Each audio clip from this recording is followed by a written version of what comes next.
not super small, but Tokyo Game Show. So like probably more just like our highlights, things that we're interested in. I don't know about you, but to me, Tokyo Game Show was really hard to follow. Like it was hard for me to get my head around. Okay, like I'm watching this, and like I hate when people do this. So I'm being really careful with what I'm saying, but sometimes I'll jump into like a Capcom thing, and they'll have subtitles, or they'll have like an option to put it into English. And then there's other things when I watch it. So I put in our diaries the Koei Tecmo Hyrule Warriors Age of Calamity stream. So I actually had it in the diary, and I watched it when it came out, and it was like, oh, so they're not going to have subtitles or anything. So it's just Japanese. I was like, oh, okay. Like, and I'm trying to watch it. I'm like, I don't understand what anything. And, I get it. It's Tokyo Game Show, but I don't know. It felt like it was a bit all over the place, but it was pretty cool. There was some really cool stuff. And did you watch the Xbox opener? So I just kind of honestly just skimmed through it, and I read some, I guess, like reports that kind of just summarize some of the stuff that they went through. But TGS has always been this weird kind of show where it's always a small trickle of stuff. You might get a big hitter announcement, but generally it's always small stuff that comes through, or things that are just generally not going to click with Western audiences. Because there were a ton of announcements, but just a lot of them are very like we're not going to talk about the latest Gal gun being coming to all the platforms. That's not the kind of game. No, that's not the kind of game we're going to be talking about. Yeah. But with the Microsoft thing, it's really interesting that they, I have no idea how the business works behind this, but the fact that they were the opener of this, this virtual show is really interesting. Microsoft's obviously very struggled a lot in Japan, especially last gen. 360, they made some big moves. They had Blue Dragon, they had Lost Odyssey, some really big titles from well-known devs, and they, it didn't move the needle enough to get them a foothold in Japan. And then Xbox One, it's almost like they didn't try at all. Which you've got to focus on what works, but they've reaffirmed a new focus on Japan, and it's coming, I guess, amidst a lot of rumors about more acquisitions. One specific Japanese studio, which they've denied. If it's the one that you're, yeah, but these rumors have been around for a while, so they're not new. Which is Sega, or Sega, or however you say it, right?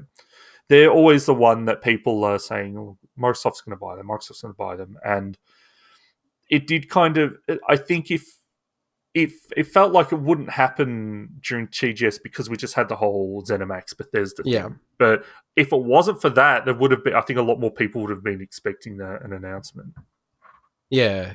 The whole Sega thing, maybe we'll just cover it because it is a bit of a rumor at the moment. But yeah, I don't know. It just doesn't seem like a supernatural fit to me for Xbox, personally. But they've had a long-standing relationship with Xbox. I mean, going back to the first Xbox, they put out, they had a Crazy Taxi sequel that was exclusive. They had a Jet Set Radio sequel that was exclusive. And Sonic's been there prominently on Xbox. Yeah, so they have had a long-standing relationship. I'd say out of any of the Japanese developers, that would be the most natural fit to me between them. Any of the Japanese developers? I'm just thinking.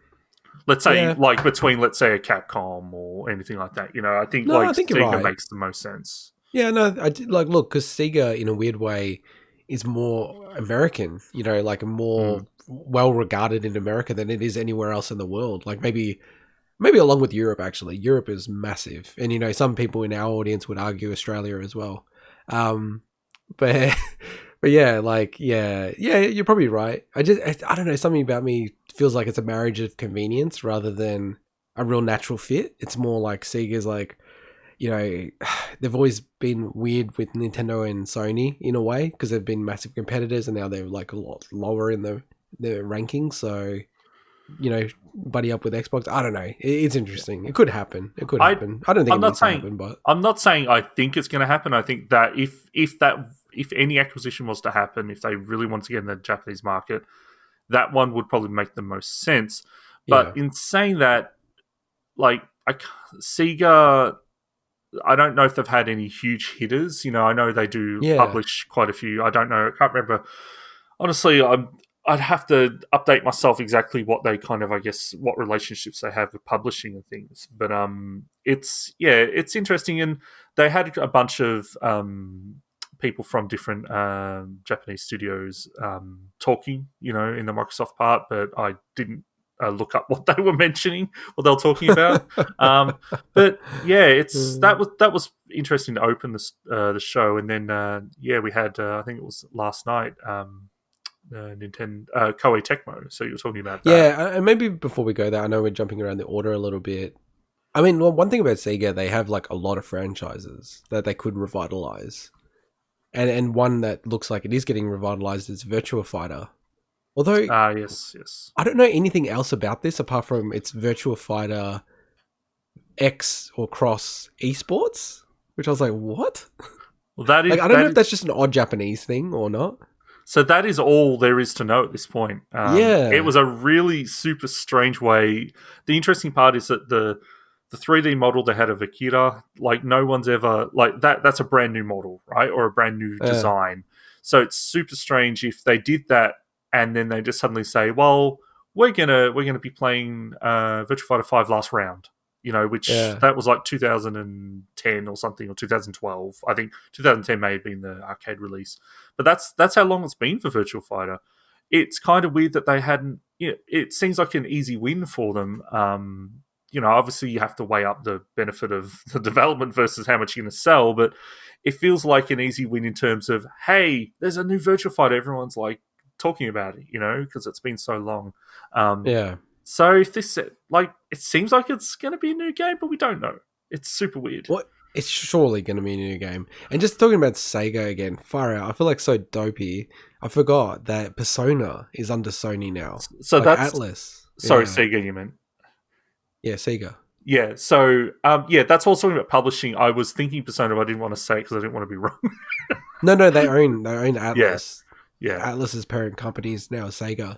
Yeah. Like, so they had a publishing relationship and now they're a subsidiary.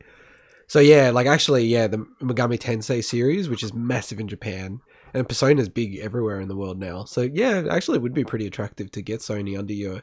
And I just think the IP, like you even mean Virtua Sega? Fighter. You keep saying Sony. Why can't I say Sega? I don't know. You keep saying Sony. I'm saying Sony. I thought I said Sega. I gotta listen to this again. I'm putting a marker in my own notes. So like they would be attractive to get Sega. And Virtua Fighter, like one thing you would say, or like maybe it's just us being old, but when I hear Virtua Fighter, I'm like, oh, actually, I'm interested. Like, you've got my attention. I'm not saying I'm going to go buy it or do anything like that, but like I'm interested in it. I'm interested to see what it is. So we'll just have to keep our eyes peeled for any more news on this one. And just looping back to what you were saying, so Koei Tecmo and Nintendo have revealed more gameplay and also playable characters for Hyrule Warriors Age of Calamity since like the original announcement. And because I love Breath of the Wild so much, and it's just kind of like anything in that universe, I know it's such a spin-off and it's not the kind of gameplay I'm used to, but I'm like, I've got to get this Age of Calamity game. I just kind of knew I had to. And then how I last week got Hyrule Warriors and I'm really into it. Again, I don't know why. It's such a weird, dopey game in a way, but I love it. And so I was really keen to watch this, and it was really cool. Like, a lot of it was in Japanese, but they showed about 13 minutes of gameplay footage.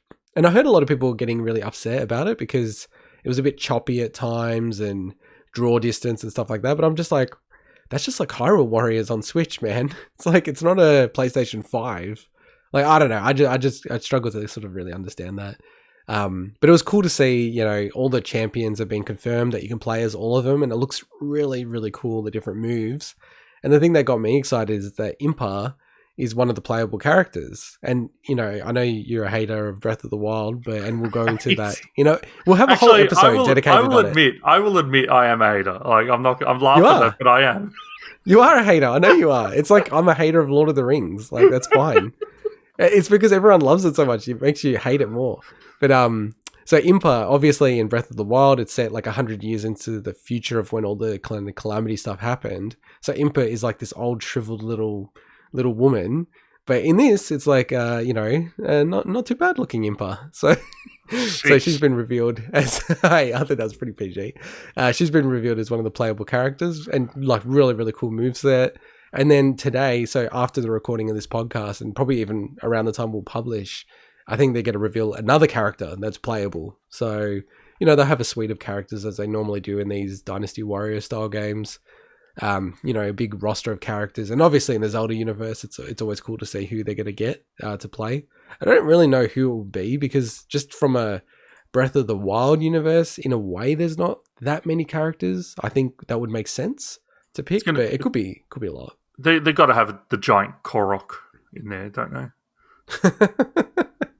Yeah, and one of the weapons is like the Korok poo that you get.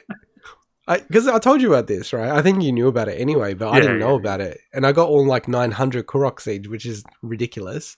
And then I went back and then they gave me a little present, which is like a little poo. It's like the biggest troll for a developer to ever do. It's like ridiculous. I love it. I love it so much. And the other one to mention around Nintendo is just, Capcom showed more gameplay footage for Monster Hunter Rise. And it did actually get me thinking, we are at a point in the life cycle, and I know there's always been rumors every year about this, but we are at a point in the life cycle where it does make sense for there to be a revision and a more powerful, and I'm not saying like a 4K Switch, but, a revised Switch, just exactly what they did with 3DS. And then, sort of looking at the timing of Monster Hunter Rise, that's such a big franchise in Japan. It needs a lot of power. I mean, it feels like there's a real possibility that they'll release a new Switch, in the first quarter of next year to coincide with this game, and then maybe Breath of the Wild 2. Well, didn't they launch for the 3DS that like the extra, the normal 3DS, the extra like analog stick, didn't they kind of launch that with Monster Hunter? Oh, definitely, yeah. So it makes sense to kind of already have a history of, like, obviously a new Switch revision is much bigger than a peripheral, but they're not afraid to kind of to use Monster Hunter as a selling point to sell that hardware. Yeah, and it was like a really big thing in Japan as well, like the bundles and things like that. So yeah, I just wouldn't be surprised if they do something like that, or at least a lot of the developers kind of know, hey, you put this out there and it's going to look better in the future. Like, and I must admit, like, eventually, it's inevitable that they'll do a revision of the Switch that's going to be more powerful and have more. Like, they've already done it, to be perfectly frank. I'll tell you what, I'm just looking forward to you finally playing a Monster Hunter game, and I'd love to get your impressions after playing it for an hour, because when you start, like, I played World, which is like the most accessible one of them all. Yeah. And within the first hour, you're like, what is going on? What is this? What is this? Like, it's so like it, but it clicks eventually, right? That's the thing, right? Yeah, it's like it's a special kind of obtuse that is actually endearing once you get used to it. You're like, this is cool, it's got these systems. But when you first start, you're like, what is going on? Why do I need to do this thing here? Wait, what's happening? What's this item bar down here? It's just, and I'd be interested to see your impressions if you actually play Monster Hunter Rise and it's got those similar obtuse elements. Yeah, like I am actually really interested in getting it. Like I think look, I almost am certain now that I'll probably get it on day one. One thing for me that sounds weird, but I often sort of wait until the game comes out later and get it for like a birthday or Christmas or something like that. But it's just coming out at a time that's nowhere near my birthday and not near Christmas or anything like that. So yeah, I think I'll probably get into it. So I'll be keen to report back to see what how it plays and all that kind of stuff. And just some other things that have happened. Did you want to go over the Konami news? Yes, so Konami actually announced a brand new game, which was, when I saw that news, I'm like, wait, what? This isn't some like Konami remaster collection or anything?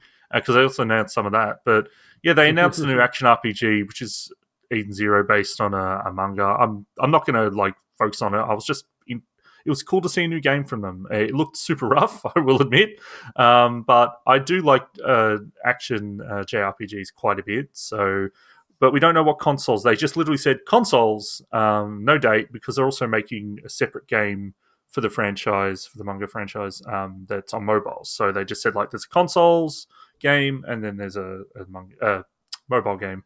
But they also announced some PC ports of the original Metal Gear, which is quite odd.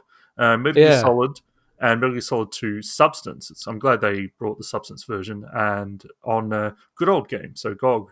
So that's really interesting, because I'm kind of surprised that MGS and MGS2, because they both had PC ports. I'm not 100% if Substance got a PC port, but that's really interesting. And I guess just a quick, easy way for them to make money, I guess.